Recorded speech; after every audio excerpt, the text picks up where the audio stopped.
Has Ukraine's main ally been treacherously poisoned?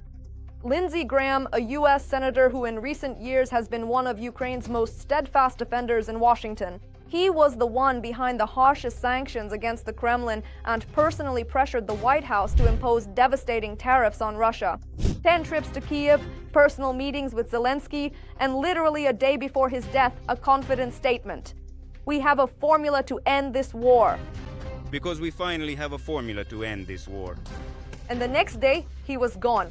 Doctors say his heart suddenly gave out, but social media had already exploded before that. Trump ally and right-wing activist Laura Loomer openly spoke of an assassination and named Russia and Iran as the main suspects. A fatal coincidence or a planned strike to cut off weapons supplies to the armed forces of Ukraine? Is the Kremlin really behind this, having eliminated Ukraine's ally precisely when the harshest sanctions were about to take full effect? And what will this loss mean for our front? Let's figure it out right now. On Capitol Hill, a person who had shaped Washington's attitude toward the war in Ukraine for 2 whole decades suddenly passed away. Just a day before this tragedy, this American politician was shaking hands with Volodymyr Zelenskyy in Kyiv, full of plans. Now, instead of political news, the feed is filled with obituaries, words of condolence, and one big question to which no one currently has a clear answer. To begin with, I suggest we watch a segment from the United News telethon. There, all the official details are gathered. How Lindsey Graham spent his final hours, how the world reacted, and what his journey in big politics was like overall. The heart of Republican Senator Lindsey Graham stopped last night. Medical personnel and police arrived at his home on Capitol Hill in Washington, but they were unable to save the politician's life.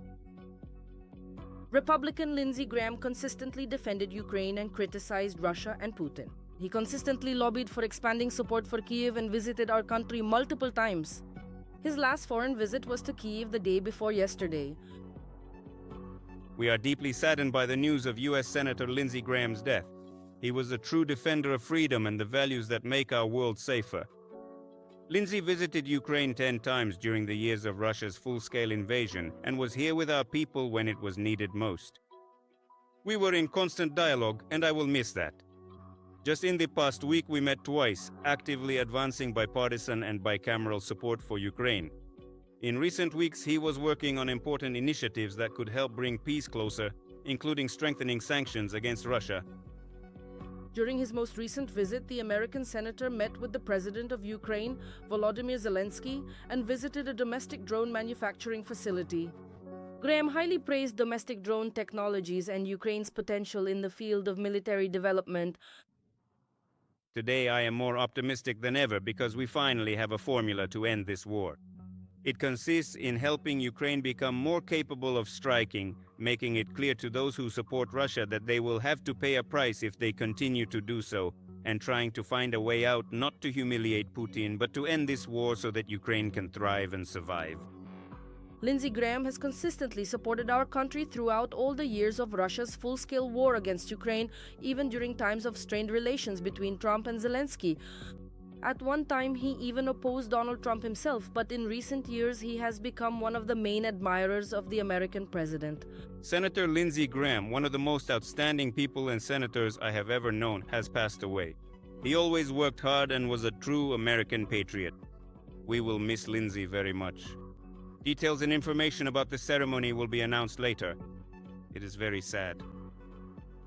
The senator consistently and harshly criticized Russia. He became one of the authors of the resolution calling to recognize the Russian Federation as a state sponsor of terrorism and constantly initiated bills to increase pressure on the Federation. At the beginning of the large-scale war, during a Fox News broadcast, Graham stated directly that he hoped someone in Russia would realize that Putin is destroying the country and that he needs to be removed from office. After these remarks, even the Biden administration had to offer explanations, emphasizing that the White House does not support the elimination of foreign leaders. During his most recent visit to Kyiv, Graham announced that he is already preparing new sanctions against Russia. I am pleased to announce that half an hour ago we agreed with the White House on the wording of the sanctions bill against Russia, which the administration is ready to support. This means that the document will become law. So after returning to Washington, together with Senator Blumenthal, I approached the leaders of both the Republicans and Democrats to bring this sanctions package to a vote as soon as possible.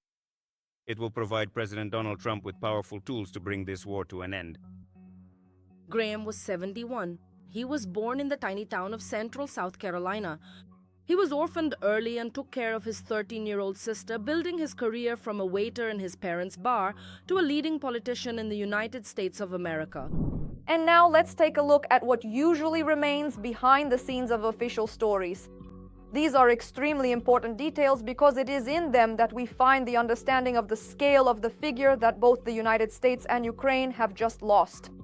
It is worth noting that Graham did not start supporting the Ukrainian side only after the full-scale invasion. For example, back in 2008, during Russia's attack on Georgia, he was one of the few senators who insisted on tough sanctions against Moscow. At that time, the Western world ignored this idea and quickly forgot about it. Then came 2014 and the annexation of Crimea, and Graham openly went against the Obama administration's policy. He directly accused the White House and NATO allies of literally selling out Ukraine while Putin acted by force. It turns out that his unwavering stance in recent years is not a sudden change of views, but a clear line he had been following 8 years before the full-scale war. Many people remember the loud scandal of spring 2022. At that time, the senator publicly voiced an opinion that others only cautiously discussed. He stated that someone from the inner circle of the Russian dictator should simply eliminate him. This statement caused such an uproar that even Joe Biden's team had to officially clarify and assure the world that Washington's official position was completely different. It is also impossible to overlook his close friendship with the legendary Senator John McCain. For years, this duo visited the hottest spots on the planet, becoming the true embodiment of that wing of the Republican Party which always advocated for an uncompromising foreign policy, a strong American military, and the iron rule: never abandon your allies in trouble. Now let's move on to the main document, for which the politician embarked on his final foreign trip. We're talking about a sweeping package of restrictions that has been dubbed Sanctions from Hell in the Corridors of Power. This initiative proposes imposing tariffs of up to 500% on any countries that continue to buy oil, gas, or uranium from Russia. Graham introduced this project back in January while flying with Donald Trump aboard the presidential plane. During this time, the document gathered the signatures of 85 senators, which is more than enough to override even a presidential veto. It was precisely about reaching final agreements with the White House regarding these sanctions that the senator spoke about in Kyiv a day before his death. Immediately after the tragedy, the American political establishment became noticeably more active. Senator Jeanne Shaheen called on her colleagues to immediately vote for this bill in memory of their colleague, calling it the best monument to his life's work. The new NATO Secretary General Mark Rutte recognized him as one of the alliance's strongest defenders. And Republican Mike Turner, speaking on CBC, directly emphasized passing these tough sanctions right now will show the whole world that America stands firmly shoulder to shoulder with Ukraine. However, in this situation, there is also a purely pragmatic political subtext: the struggle for his influential position.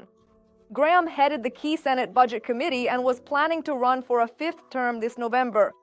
The Republican Party had a majority of 52 votes in the Senate, but now, until a successor from South Carolina is appointed, this majority has been reduced to 51 votes.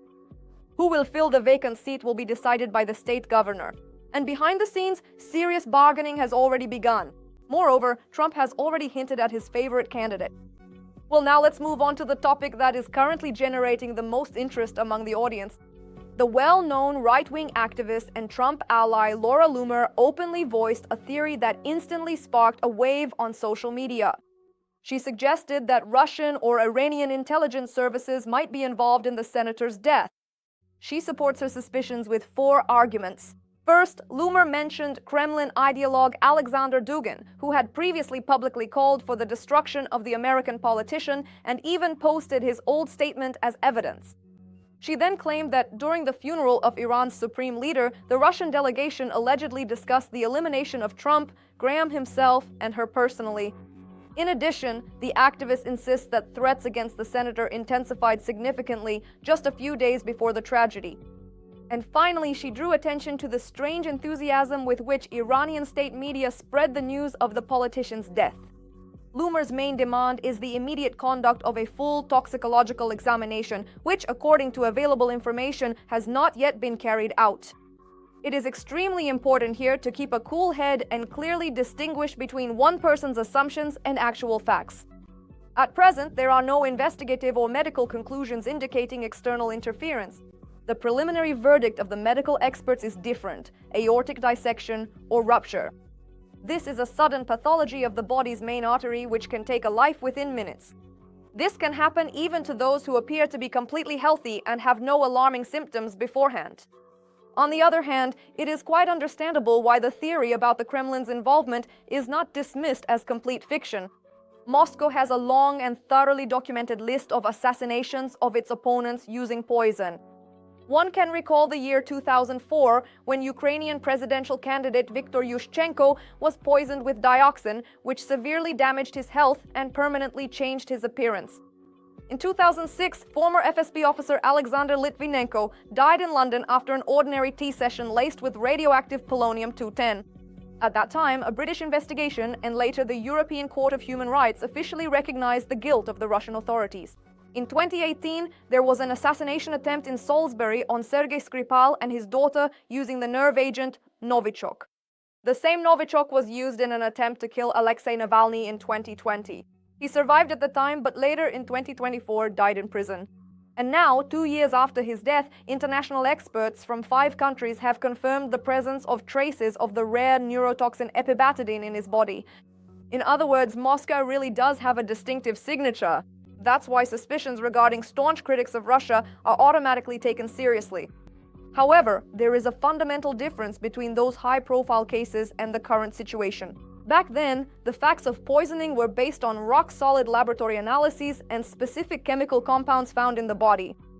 In the case of the American senator, however, there is no medical confirmation at all, only subjective assumptions and loud statements from a single media personality. So what should Ukraine expect next? If Congress does pass the package of severe sanctions in the coming days, which is currently being actively supported by representatives of both parties, then, paradoxically, this tragedy could become a catalyst for the cause to which the politician devoted the last months of his life. However, there is another scenario. Without his immense authority and due to the political uncertainty surrounding the now vacant Senate seat, momentum could be lost. In that case, Kyiv risks losing one of its loudest and most influential voices in Washington precisely at a time when support is needed most. Since thorough toxicological tests have not yet been conducted, it will not be bloggers or analysts who put the final period in this story, but exclusively the official results of laboratory studies. As soon as fresh and verified data become available, I will definitely report on it. If this analysis helped you better understand the situation, subscribe to the channel. After all, here we don't just read the news feed, we look for hidden meanings. Share your thoughts in the comments. I read every piece of feedback.